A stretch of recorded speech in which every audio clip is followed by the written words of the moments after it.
15 अगस्त 1973 की सुबह प्रधानमंत्री इंदिरा गांधी लाल किले के सामने पहुंची। उनके सामने क्रेन से एक टाइम कैप्सूल लाया गया और एक 32 फीट गहरे गड्ढे में दबा दिया गया।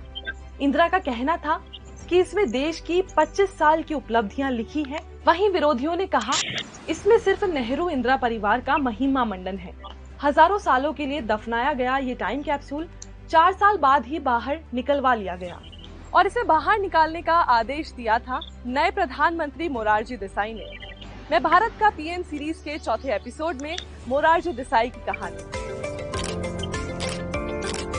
करीब 2 साल के आपातकाल के बाद पीएम इंदिरा गांधी ने 1977 में आम चुनाव कराए। इंदिरा को सत्ता से हटाने के लिए विरोधी नेता एकजुट हुए। जनता पार्टी के अगुवाई वाले गठबंधन को कुल 345 सीटें मिली थी। सभी नेता पीएम बनने के लिए अपना अपना जुगाड़ लगा रहे थे। पूर्व रक्षा मंत्री जगजीवन राम भी इस रेस में शामिल थे। जगजीवन राम को भारतीय जनसंघ के 102 सांसदों के साथ सोशलिस्ट ब्लॉक के 35 सांसदों का समर्थन था। जगजीवन ने अटल बिहारी वाजपेयी को उप प्रधानमंत्री बनाने का वादा करते हुए समर्थन मांगा। चौधरी चरण सिंह भी प्रधानमंत्री बनने की कोशिशों में जुटे थे। उन्होंने कहा, जनता गठबंधन की राजनीति पूरी तरह से मेरे दिमाग की उपज है। उत्तर भारत में जनता पार्टी को क्लीन स्वीप मेरी वजह से मिला है, इसलिए मुझे पीएम होना चाहिए। चरण सिंह ये दावा इसलिए कर रहे थे क्योंकि उस वक्त विपक्ष को जब एकजुट किया जा रहा था, तब पीएम पद के लिए दावा करने वाले चंद्रशेखर और मोरारजी देसाई एकांत कारावास में थे। जगजीवन राम इंदिरा मंत्रिमंडल में थे। चौधरी चरण सिंह को भरोसा था कि उन्हें 100 सांसदों का समर्थन है। लेखक रवि विश्वेश्वरैया शारदा प्रसाद ने दैनिक भास्कर से बातचीत में कहा, मेरे मामा के.एस. राधाकृष्ण गांधी शांति प्रतिष्ठान के प्रमुख थे। वे दशकों तक जयप्रकाश नारायण के सबसे करीबी सलाहकार थे। उन्होंने अपने साथियों के साथ मिलकर सोचा कि जगजीवन राम या चरण सिंह में से कोई भी प्रधानमंत्री के रूप में देश के लिए विनाशकारी हो सकता है। ऐसा इसलिए था क्योंकि वो दोनों एक दूसरे से नफरत करते थे। दोनों में से अगर किसी एक को भी पीएम बनाया जाता तो दूसरा उसे सत्ता से हटाने के लिए खूब षड्यंत्र रचता। बस यही वजह बनी कि मोरारजी देसाई का नाम एक बार फिर पीएम रेस में आया। वहीं चंद्रशेखर जेपी के बेहद करीबी थे और खुद को उनका राजनीतिक उत्तराधिकारी मानते थे। चंद्रशेखर मोरारजी को पसंद नहीं करते थे।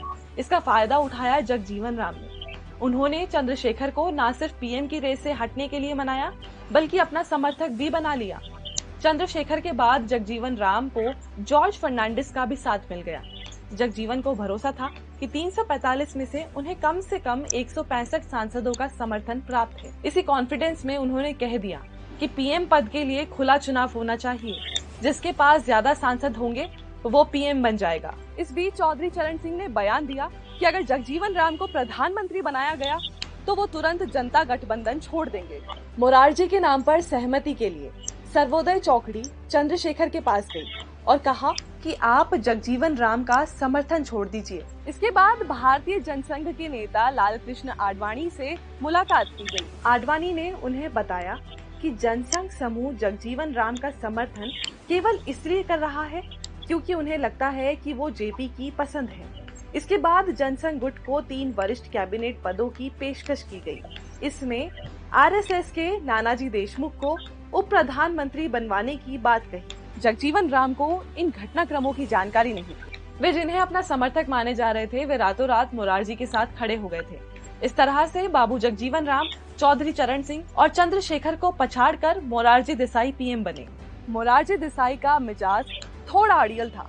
इसी को लेकर उनके कुछ किस्से भी चर्चित हैं। एक वाक्य का जिक्र करते हुए पाकिस्तानी लेखक ग्रुप कैप्टन S.M. हाली ने पाकिस्तान डिफेंस जनरल में लिखा, 1977 में रॉ के एक एजेंट ने कहूता परमाणु परियोजना का ब्लूप्रिंट $10,000 में भारत को बेचने की पेशकश की। जब मोरारजी देसाई को इसके बारे में बताया गया तो उन्होंने तुरंत पाकिस्तानी जनरल जियाउल हक को फोन कर बताया कि हमें पता है कि आप कहूता में परमाणु बम बना रहे हैं। नतीजा ये हुआ कि रॉ का वो जासूस पकड़ा गया और भारत को वो टॉप सीक्रेट ब्लूप्रिंट नहीं मिल पाया। एक किस्सा ये भी है कि सत्ता मिलते ही मोरारजी देसाई और चरण सिंह के बीच तकरार फिर बढ़ने लगी। जब चौधरी चरण सिंह ने नाराज होकर समर्थन वापस लेने की बात कही तो मोरारजी ने कहा, मैं चरण सिंह को चूरण सिंह बना दूंगा, उसे नहीं मनाऊंगा। इसके बाद चरण सिंह ने समर्थन वापस ले लिया और मोरारजी देसाई ने 28 जुलाई 1979 को अपना इस्तीफा राष्ट्रपति को सौंप दिया। लंबे इंतजार के बाद प्रधानमंत्री की कुर्सी तक पहुंचने वाले मोरारजी देसाई कुल 2 साल 126 दिन ही पद पर रहे।